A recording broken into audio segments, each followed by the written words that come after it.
Hello and welcome to the MBOM podcast, where you'll learn to master the business of yoga.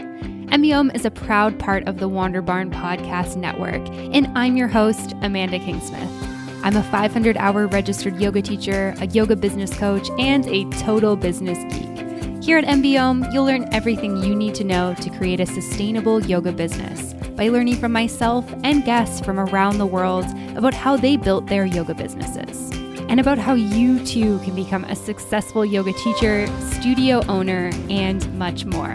All right, let's dive in. Hello, everybody, and welcome back for another episode of the MBOM podcast. I am super excited that you're joining me for today's episode of the show. And today on the podcast, I am really excited to be joined by Joy Ravelli. Joy is a yoga teacher as well as the owner of an accredited IAYT Yoga Therapy School called Purusha Yoga School, where they run 200 and 300-hour teacher trainings. Joy also runs her own online business offering yoga therapy, mentoring, and more. And in this episode of the podcast, Joy shares her journey and career with yoga, including what it's been like to be a yoga studio owner, what it's been like to run a yoga school, and especially during the pandemic, how they've pivoted, and so much more. And we also dive into what it means to find your Dharma and allow that to truly help you lead a heart-centered and aligned yoga business. So when it comes to the business of yoga, something that I'm really passionate about is that we are leading from our heart center and we are doing things that feel good for us. And this is something that we dive into in today's episode of the show. And Joy has some really amazing things to share. So I hope that you enjoy this episode. And without further ado, here is Joy. Welcome to the podcast today, Joy. I'm really excited to have you here with me today. Thank you. Thank you for having me. It's a pleasure to be here. Absolutely. And where are you joining me from today? I am in San Francisco, California. Oh, amazing. And I'm excited to just dive in here all about your business and everything that you've got going on. But maybe we can back up a little bit. Can you tell me a little bit about your yoga story and how you got into yoga? I got into yoga at a very young age. I was probably about 16 when I was first formally introduced to it. But actually before that, I think my sister and I practiced a lot of the yoga poses throughout our childhood. I've always loved stretching and moving, and I've always enjoyed meditation and nature. And as a kid, I definitely spent a lot of time talking to bugs and trees and just really enjoying wild animals and also my pets. But I feel like what I learned later as meditation was something I've always practiced and enjoyed. But really learning how to navigate a class and some of the yamas and niyamas that my first teachers really lived was around 16 years old. And just always enjoyed yoga throughout my whole life. My first teachers were both older women, and they brought this beautiful sense of meeting your body where it is, being compassionate and kind and not competitive. And I really enjoyed that because I was involved in some other competitive endeavors. And I just thought, oh my gosh, this is so different than that. And I really fell in love with that way of approaching yoga and later teaching yoga. Yeah, thanks for sharing that. And so at what point did you decide to become a yoga teacher? Well, I've always taught movement. I started teaching movement at that same age, around 16, 17 years old. I started teaching fitness, and then that turned into aerobics, and then that turned into personal training. And I've always enjoyed teaching movement and dance and fitness. And so yoga started to take over everything. In the 90s, throughout the 90s, it started to become more and more in my life. And then I started, I used to teach people how to become fitness teachers and personal trainers. And I was really into helping health clubs get their teachers certified and, just create those standards. And so it was a very natural fit to go into teaching people to become yoga teachers as well.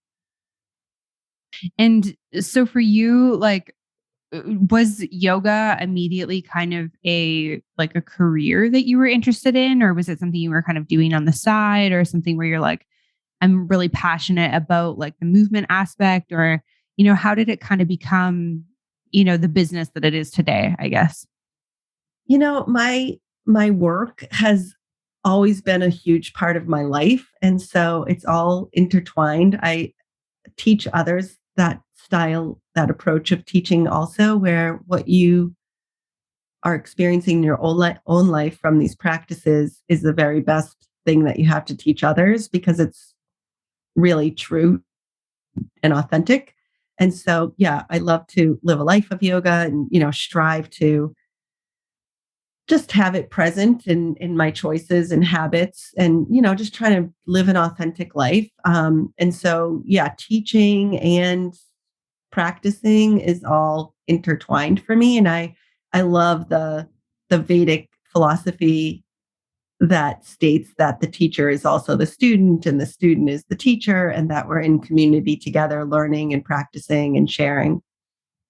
Yeah. Yeah. I definitely always think about how, regardless of how long you've been teaching, I feel like it's always important to kind of be a student first. I think one of my biggest learnings as I've learned about yoga has just been like how deep the well is. And I feel like, I've barely skimmed the surface, even with like 500 hours of training and my own study and, my own teachings and stuff like that. I just feel like we have so much opportunity to just continue learning from these practices. Yes, definitely. It's a huge system that's been around for thousands and thousands of years. And there's so many phenomenal teachers and students that have brought their light and their super sauce to it that there's, yeah, the learning is endless. And I just love that because I definitely have ADD and I love to skip around to different things. I love nutrition and eating healthy and herbs and dance and authentic movement and so many wonderful ways of just being healthy and enjoying life. And I do feel like the umbrella of yoga really holds so much. Like you can put so much under that umbrella. Yeah, yeah, absolutely. And so at what point did you decide that you wanted to open a yoga school? Um, well, I've always had a school of certifying fitness teachers and movement experts and such. So, like I said, it was really natural to just go into that. And the yoga school, Purusha Yoga School, officially became an idea around the year of 2000, 1999, 2000. And then, yeah, I was helping the school that I graduated from and also teaching like Pilates courses. And then I got registered with the Yoga Alliance in 2002, I think. And then 2004 for the 300 hour. And then the IAYT was a very long process to get accredited with the IAYT for me. It was very difficult actually for me to get through that accreditation because it's very lengthy. And while you're teaching and running a studio, it was pretty challenging. But I got that just actually when the pandemic started. We finally got our accreditation in 2019 with the IAYT. Oh, wow. So it took like quite a while to get that one. Yeah, I think I started the application actually in like 2016, and then I stopped in 2018 because it was too hard, and then picked it up again. I needed a lot of help to get through that. It's just a lot of little competencies to put all the practices you teach into tiny little boxes is very challenging for me. Yeah, for sure. And so can you share a little bit about like what you offer and what you do at Purusha? Well, we are a full school of over 1,200 hours of training, and you can come and take the 200-hour teacher training, become a holistic yoga teacher. You can take the 300-hour teacher training, which is an advanced holistic yoga teacher and part one of the yoga therapy certification, the International Yoga Therapy Certification. And then you can also become a full IAYT accredited certified yoga therapist.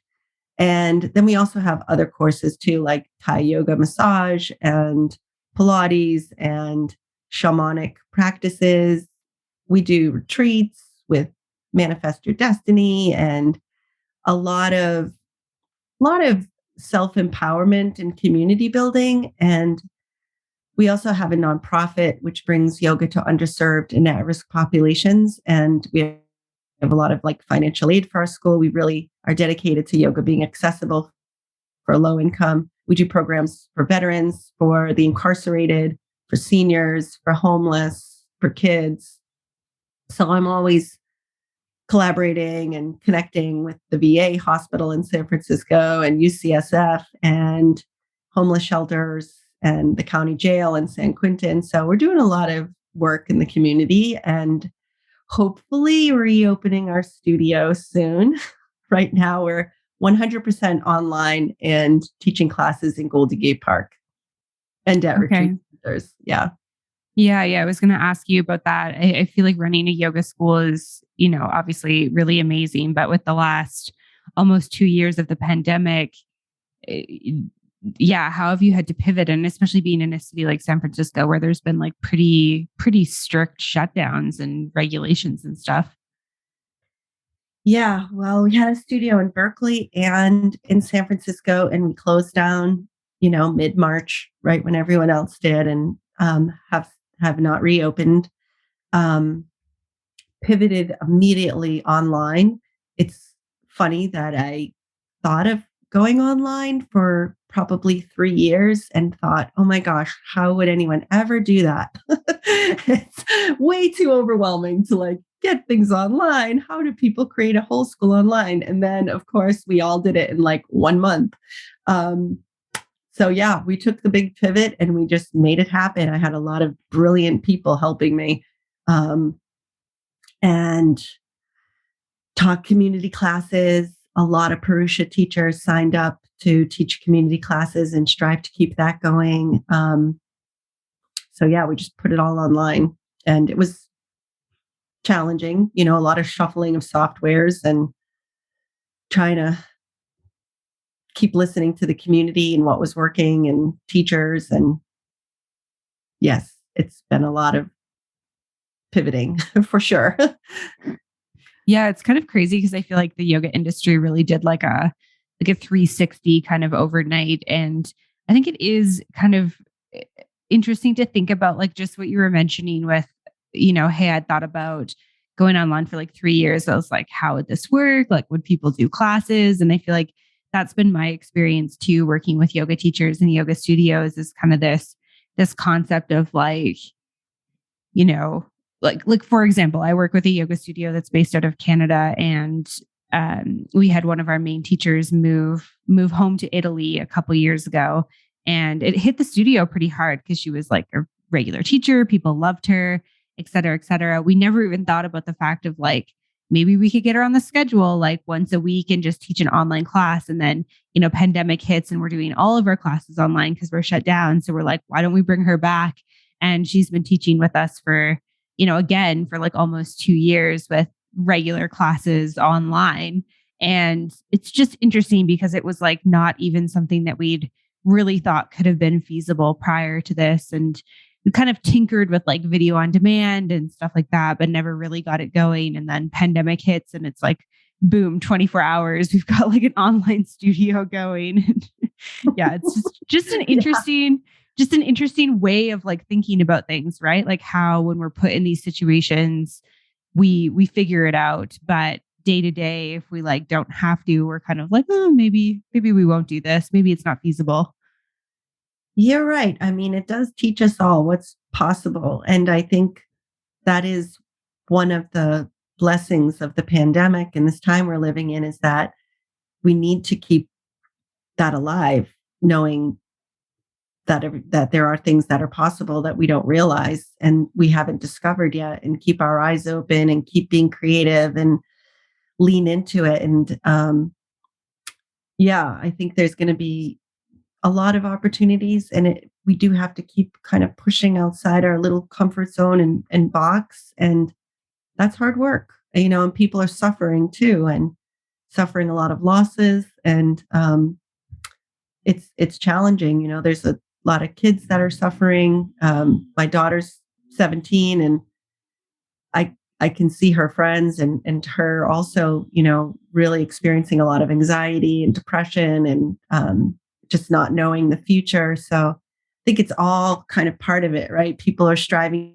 to be innovative and be progressive and be in this changing world and really capitalize on human potential and the human heart to be creative. But also there's this like suffering that's going on at the same time.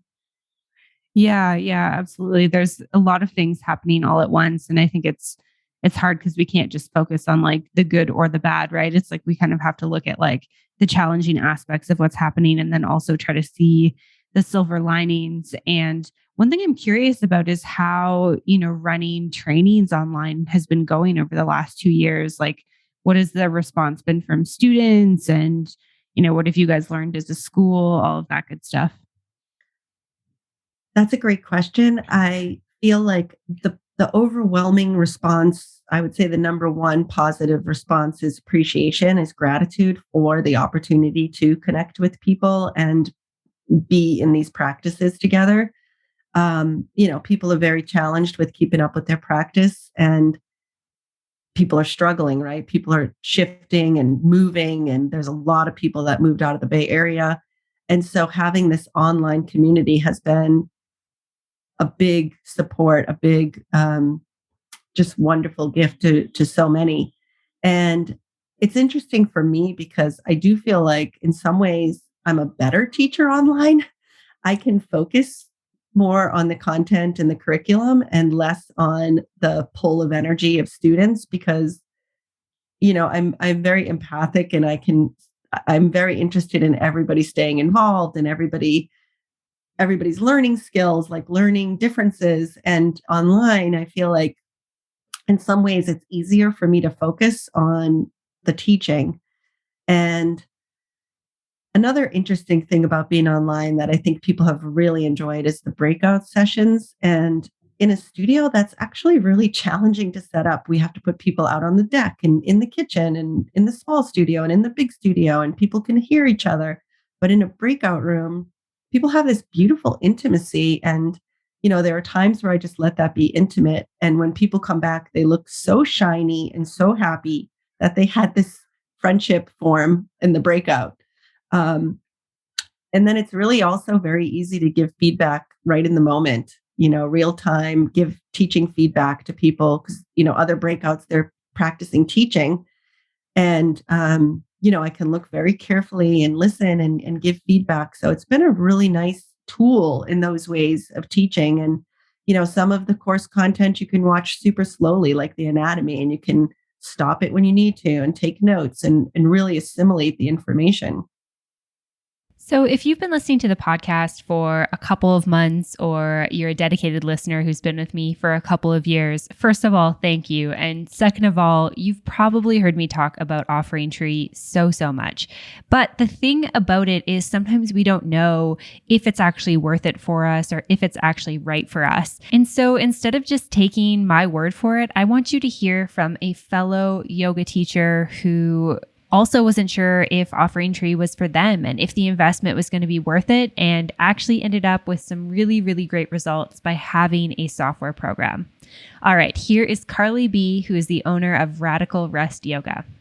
For years, there's always been this hovering, I should get a website. I should get a website. People don't know how to find me if they look me up after a class. There's nowhere to go, but I just never knew where to start. And when I got serious about doing this, go it alone. Well, how am I going to do it? I have Zoom. So I looked into it. It felt very risky at the time. And there I am, because they let you kind of build it first, see how it looks before you press the button. And there I was talking to my husband, like, am I just going to be throwing away this investment of money to commit to this for a year when I don't even know if anybody's going to show up? And I made my money back within 2 weeks. So if you've been feeling like you might be ready to take the leap and try out a software program, check out Offering Tree. They're simple and easy to use, plus very, very efficient and effective in upping your yoga business game. And they're also affordable. Plus, I also have a discount for you. So head on over to offeringtree.com/MBOM to get that. All right, now back to the episode. Yeah, thanks for sharing all of that. And all of that definitely makes sense. And I teach with a teacher training program that's based out of Vancouver in British Columbia. And I teach the business of yoga. So it's obviously very simple and straightforward to kind of put my portion of the training online and whatnot. And so even as they've been able to go back in person, mine's remained online, partly because of the scheduling and partly because I don't actually live there. So that's obviously a big part of it. But I think it's just really interesting to kind of see the way that you can get people to engage, like you were saying with the breakouts. And then I think too, another benefit is like, I just hit record on Zoom the same way we're doing here, and people can go revisit that content. Like they can have that content for forever, for however long, like the school wants to keep like their page up in the platform that we use for everything. And I think that that's a really nice benefit. And I think back to my trainings and I'm like, I feel like it would be cool to like be able to review some of the lessons that we did. Like there's a lot of stuff that obviously was really great to be in person for, but there's some stuff where, my brain was just so full from all the learning I was doing that it might be nice to like rewatch a lecture or, something like that. And I think about how that's kind of a big benefit of being able to do things online. Yeah, that's such a cool thought to think about, being able to go back to our teacher trainings in the way that these new students will be able to do. I mean, that just blows my mind. I would love to have that content that I was there and was a part of and could revisit it. So it is, I think, an amazing gift to have these recordings and give people access to it forever. We give access to all of it forever, and people can come and take our courses as many times as they want. Once you've paid for it once, it's yours free for the rest of your life. So you can come back and do the 200-hour teacher training as many times as you want, the 300-hour, any little course you did with Purusha, you can do again, complimentary. And that's, I think, really nice. But yeah, if it's online, it's like, bam, right there. Yeah, no, that's amazing. I love that you do that for your students. That's really awesome. And switching gears just a little bit, I want to talk a little bit about like how to help yoga teachers and maybe yoga therapists find who it is that they are in service to. So in the business world, we often will call this like your ideal student or maybe your dream student or your ICA or your avatar. There's many words for it.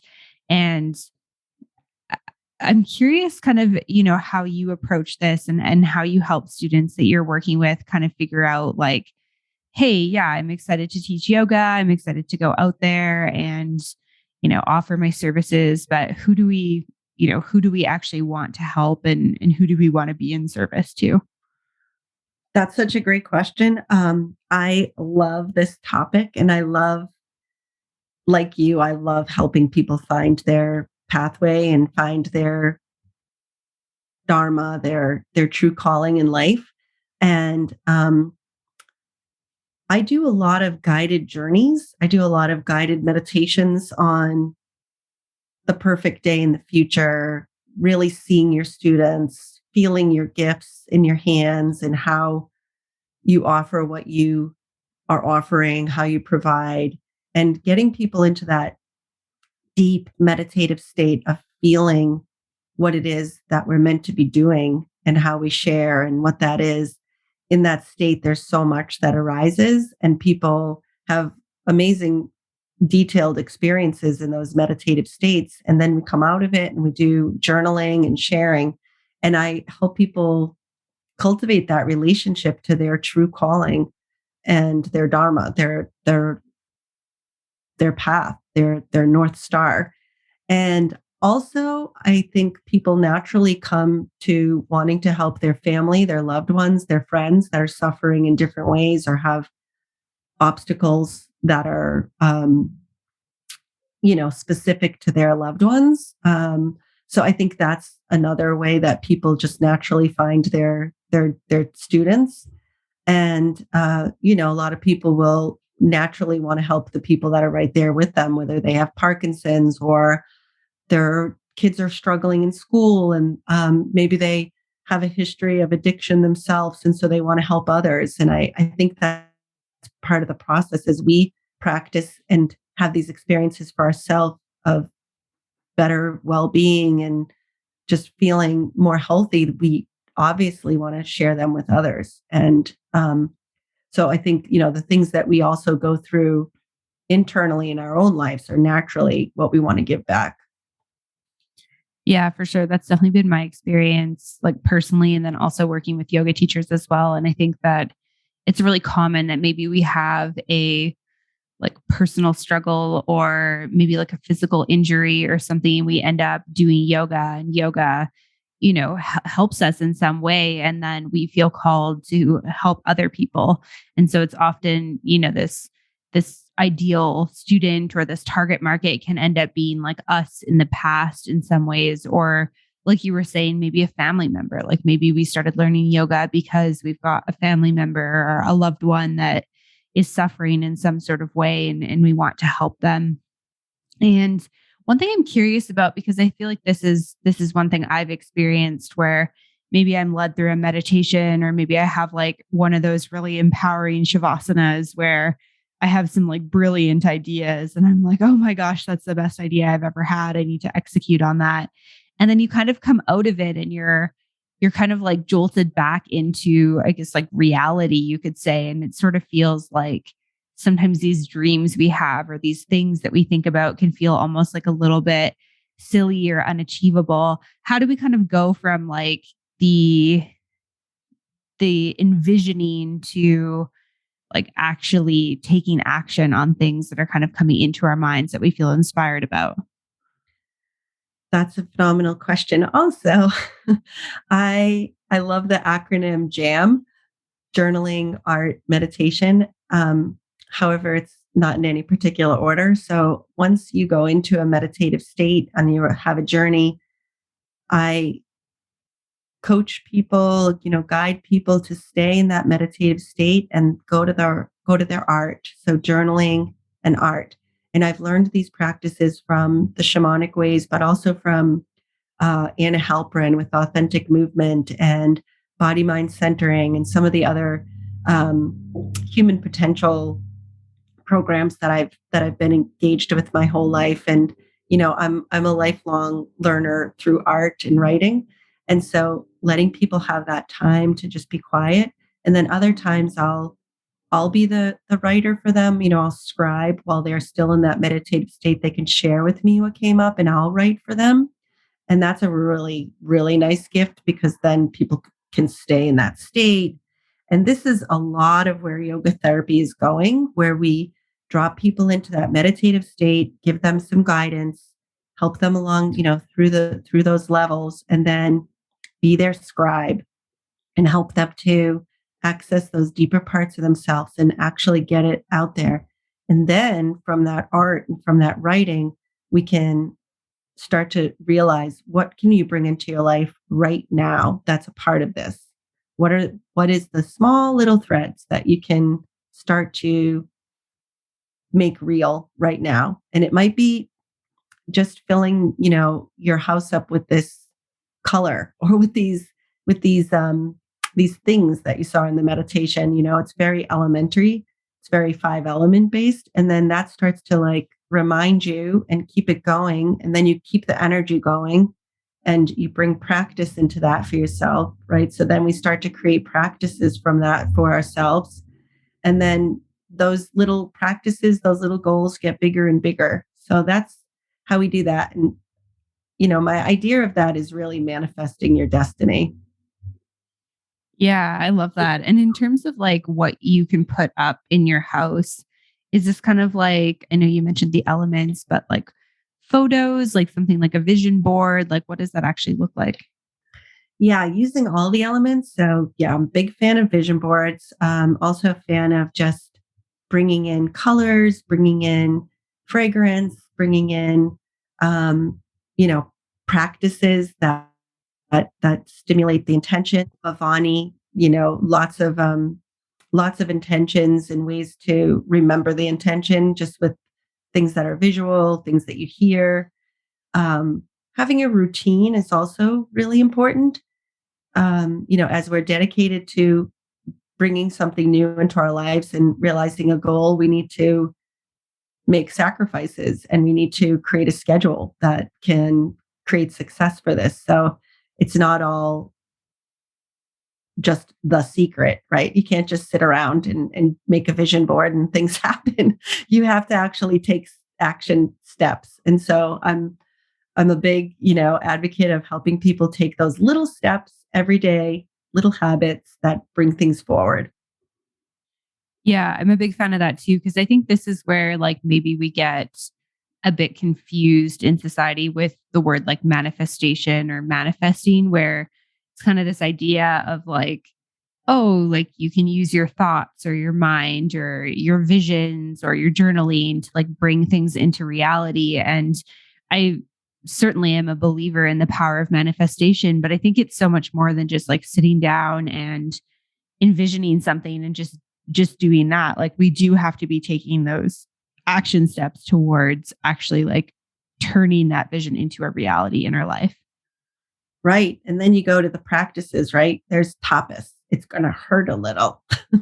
It's going to be like a little bit of mental suffering to say no to maybe going to a party so that you can say yes to actually writing the book that you wanted to write. So there's, a lot of prioritizing and creating routine and creating habits to move things forward. And I also love, a lot of the philosophy helps us here, like Sutra 133 that says, Sukha Dukkha Punya Apunya, choosing who you surround yourself with and having people in your life that lift you up and make you feel happy, and bring happiness. And those people that are suffering, give them compassion, and only the compassion that you authentically have to give without burning yourself out. And for those people that subjectively feel harmful, give them some space, take some space for yourself if it's really harming you. And this is the way to create some space for yourself to grow, right? We have to bring in our teachers and those who encourage us and lift us up, and we need friends that make us laugh and help us to feel good. So these are all practices that I think feed that manifesting.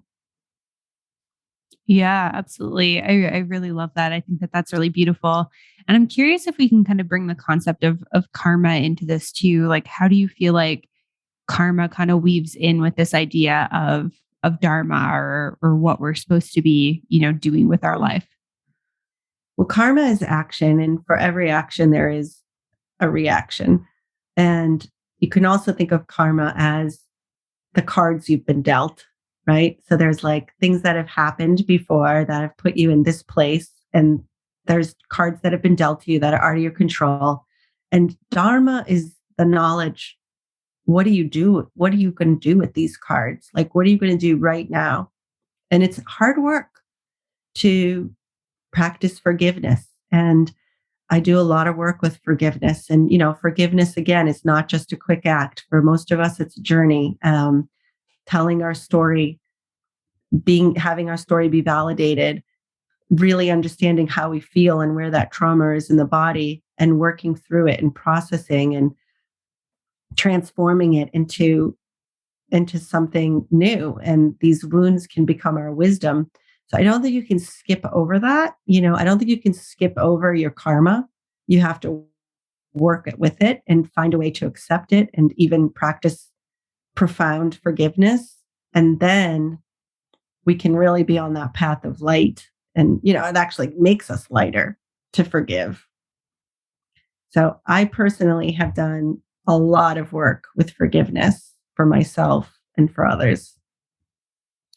Yeah, for sure. And just to get into this like a little bit more, maybe for somebody who's like not as familiar with the idea of karma, like how does our karma show up in our day-to-day lives? Like, is it like our relationships? Is it, our financial situations? How do these things show up? And like, how do we know what I guess karma is to start tackling to kind of start living out our Dharma. Well, I feel like karma is a lot of what's addressed in traditional talk therapy, right? Modern traditional talk therapy, where we're talking about our parents and we're talking about past trauma and we're talking about past habits and how we got to where we are right now. That's all karma. And Dharma is taking our intelligence, becoming, really connecting into the ability that we have to respond now. That's responsibility. So what is our ability right now to respond? And we might have to take it really slow. And that's good, right? So just meeting ourselves where we are. There's a lot of self-care that's necessary to find our Dharma. There's a lot of healing that has to take place for a lot of us to connect to our Dharma. And so this is the work. This is the practice. We really meet ourselves where we are with compassion and kindness, and then slowly start to transform. And I've experienced a lot of grief in my life and a lot of loss, and I know how important it is to go slow and not rush people, and really validate that experience. So it's not a big like motivational bright lights. Let's get on a stage and let's, give this 3-step process where everybody can be successful in life. It's very personal. Mm-hmm. Yeah. And I think too, like in society, we're so used to things like happening quickly. Like if our internet browser doesn't load a new page in just a couple of seconds, we're wondering what's going on and, feeling maybe even a little bit of frustration about that. And I think we're so used to this kind of like quick world where it's like, I think that for a lot of us, we're like, oh, well, is there just like a pill for that? Like, can I just, can I take something to kind of like make that go away? And I think that, obviously modern medicine serves a beautiful role in our society. But with this type of work, I just feel like it's like there isn't a quick fix and there's no way to, really speed this process up. It's just about like, tackling it day after day with our practices, like you were saying. Yeah. And I think for each individual, there actually can be some quick fixes, but it's very personal, right? So that quick fix might be get outside and go talk to a tree, right? Or listen to some music that really just lifts your heart. Play with a dog, visit a child, be in service. There's some really key things that can put us on the path to happiness. The Dalai Lama says there is no way to happiness. Happiness is the way. And it's a practice. And when you're struck with depression and grief and loss and feeling lost, it's very challenging to have a glass of water, right? To like eat an apple. But these are the very things that can turn it around quickly. And they're simple things. Practice art, right? Just do some things that you love. Talk to somebody that gets it, that makes you laugh, that maybe isn't Mary Sunshine, but somebody that really gets it. And so these are key ways that I've found kind of go across all cultures, no matter where you are in the world. We all need friendship. We all need clean water, and we need to have our basic needs met. So, unfortunately, a lot of the work with yoga therapy now is just helping people get their needs met, food equity and justice. And these are topics that I think we can tackle. We can actually look at with yoga. And I'm really interested in that. Yeah, for sure. I definitely agree. And thanks for sharing that. And I'm curious, just kind of tying this back to business, how do we bring in the concepts of karma, the concepts of dharma, the concepts of, healing, while also, building a business or maybe being an entrepreneur, which is obviously like a big hat to wear when you're also, a human that's healing in your life. Yeah, for me, what's always been helpful with that is to be humble and be in service to a community. So whatever your community is, whoever you're in service to, whoever it is that you want to teach or be with or share, be in service to them and be humble and listen and trust that if you keep listening to who you're in service to, they'll lead you.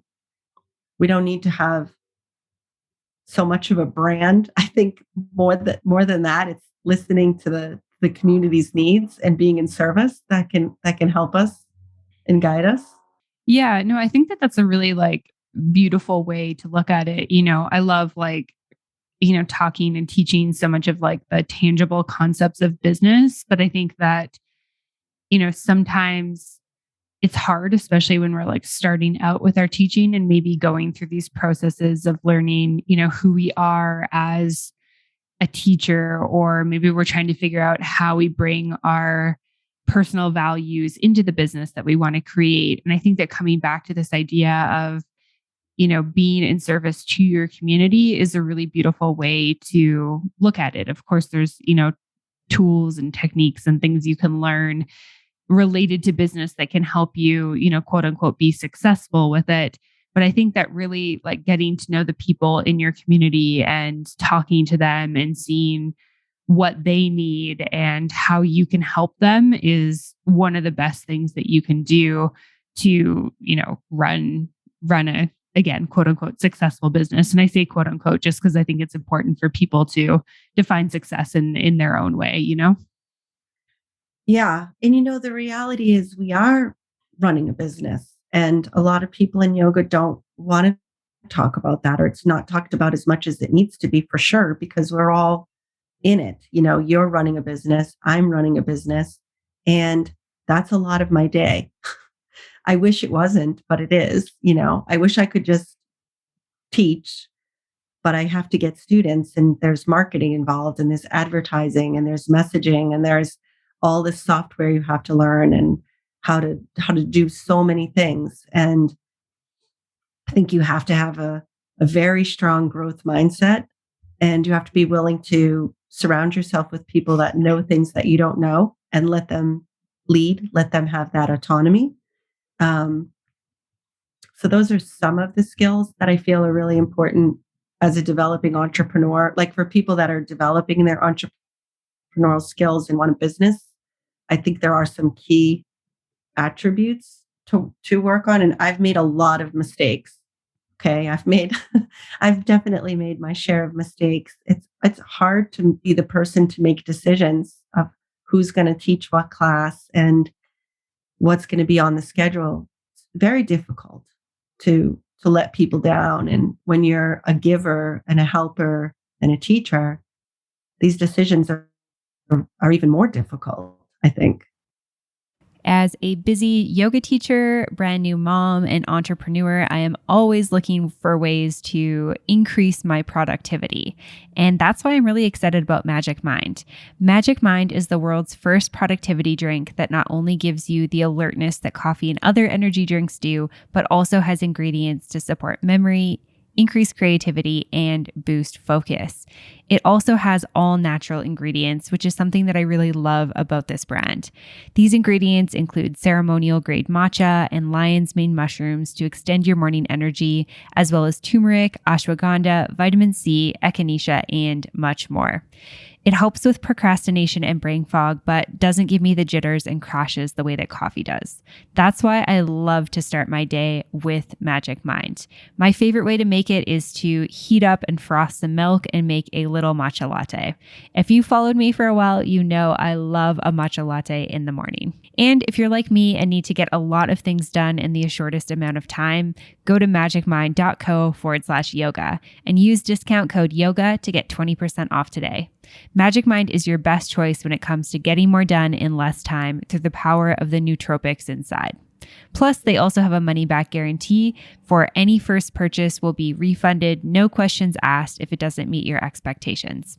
I'm sure you're going to love it, so head on over to magicmind.co/yoga and use my discount code YOGA at the checkout to get 20% off your first order. All right, now back to the episode. Yeah, absolutely. Thank you for sharing that. I feel like that, I feel really aligned with what you said. And I think that, it can be hard for a lot of people to kind of, balance like the business of yoga with the other aspects of yoga. Cause I do think, like you said, there's a lot of us that I think most of us didn't get into teaching yoga because we wanted to do, like sales and marketing, but it is a reality. It's a reality of being able to run a business that's sustainable. And, obviously for you to continue running your yoga school, you have to find students, and there's an element of those practices in that. And I think that can be a bit challenging for people sometimes. And on that note, I'd love to ask if there's any like kind of, big top business lessons you've learned through your career that you want to share with listeners today. I know you've done a lot of studio ownership and teaching and running Purusha and pivoting online. So anything you have to share that you've learned would be amazing. Thank you. I would say to stay humble and be true to yourself and to serve the community that you've chosen to serve, and let that service guide you. And also trust your guts, trust your instincts, and that will help you to make decisions quickly when you have trust. Those are the things that come to mind right now. Don't take yourself too seriously. It's only life after all, as the Indigo Girls say. I think we have to be willing to be very flexible and humble and be in service from that place of humility. And that's served me well. Like I said, I've made a lot of mistakes, and I think I've been mistaken as something else from time to time as well. In that humility, maybe people would have rather me be some other way. But I think in the end, that's actually what helps me to stay sane, is to just be authentic and do the best I can. Yeah, I think that those are really beautiful business lessons, and ones that I practice in my own business as well. And I think that, people are always going to maybe have a perception of who we are or what we think, and they might want us to do something a certain way or feel a certain way about something. And I think that like the best thing we can do for ourselves and others is to always just be authentic and true to us. And like you said, trust your gut, trust your intuition. And I think just running everything kind of like through that heart space is so important. Like, does this feel good and right to me? Yeah. And I think, some of the rules and the laws that we're playing with aren't nice, right? The corporate world that we live in, the consumerism that we live in, and the way that we're pushed to be in this world is not heart centered. And, I think I would like to always choose the heart centered way, and the path of being honest and doing the best I can.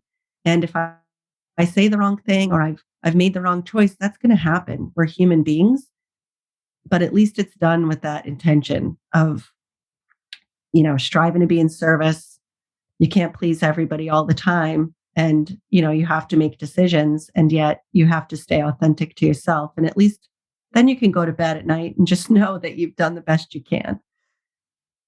Yeah, for sure. I think being able to like, sit with ourselves in those moments of silence, like when we're, right about to fall asleep, and just being able to feel good about the decisions that we've made in our day and in our business and in our lives, I think is like one of the most important things, is that like we're able to, live with ourselves essentially is what it is. And I think that's, there's so many like shoulds and should nots, and people who are going to tell you, you need to do this, you need to do that. And I think we just have to kind of like, be able to stand our ground and know what works for us. And then, yeah, like I said, like be able to sleep with ourselves at night.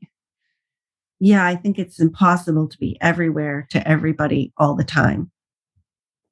Mhm. But Yeah. people would have us believe that is possible, right? Like, you have to do this now, you have to do that, you have to be on Instagram, you have to be on Facebook, now you need a YouTube channel, and you should write a blog, and it just goes on and on and on, and that's just that's just the marketing part of it. And then if you look at all the, the students you're striving to serve and the classes they want or the courses they want, it's just a lot of bombardment to your senses. And as yogis,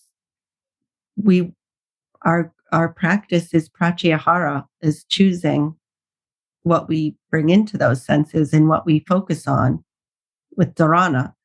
And so that is a lot of the work. I think to be a yogic entrepreneur is to really practice our practice.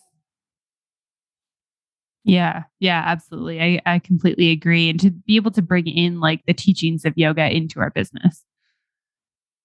Yeah, I think it's fabulous what you're doing. And I wish there were more of you. And I wish that you were at every conference that I've ever gone to. I would love for the IAYT to have more guidance and support and camaraderie and collaboration on business practices. I wish the Yoga Alliance would have more on yogic entrepreneur skills. I feel there's a huge need for this, and I'm really interested in any kind of collaboration or any kind of, resource building and just helping to lift each other up so that we can create a world where there is a heart-centered way. Yeah, well, thank you so much. I really appreciate that. And I completely agree with you. I feel the exact same way. So yes, lots of collaborations in the future as we continue to put this information out into the world. And it's been really amazing talking with you, Joy. I'm curious if you can share with listeners where they can go to find you, where they can go to follow along, all of that good stuff. Oh, thank you. It's been such a pleasure to talk to you too, Amanda. And I'm really excited to stay connected to you and hear how I can stay connected to you as well. Listeners can join me on purushayoga.org. Purusha, Purusha means the true self. Purushayoga.org is our website. And I think you'll find everything you need there, but we're on Instagram as well, Purusha School or Purusha Yoga School on Facebook, on Instagram, website. And I will just love for anyone to reach out and let me know if there's anything I said here or shared that was helpful, or if anyone has any questions. You can always reach me personally at joy@purushayoga.org. That's my email, joy@purushayoga.org. That's what I have for you. Amazing. Thank you so much for being on the show today, Joy. It's been a pleasure. Thank you, Amanda. Keep doing your phenomenal work in the world. And I love that you're in Canada. I have some dear and beautiful friends in Canada. And I love that that's where you are, because it's not here. Well, I'm actually in Mexico. I live in Mexico, but I am Canadian. Another awesome place, right? So yeah, significantly warmer. Yes. Oh, good for you. Thank you. Thank you so much. Thank you so much for tuning in for this episode of the podcast. To find links, notes, resources, and everything mentioned in today and all episodes of the show, you can head on over to mbiomyoga.com.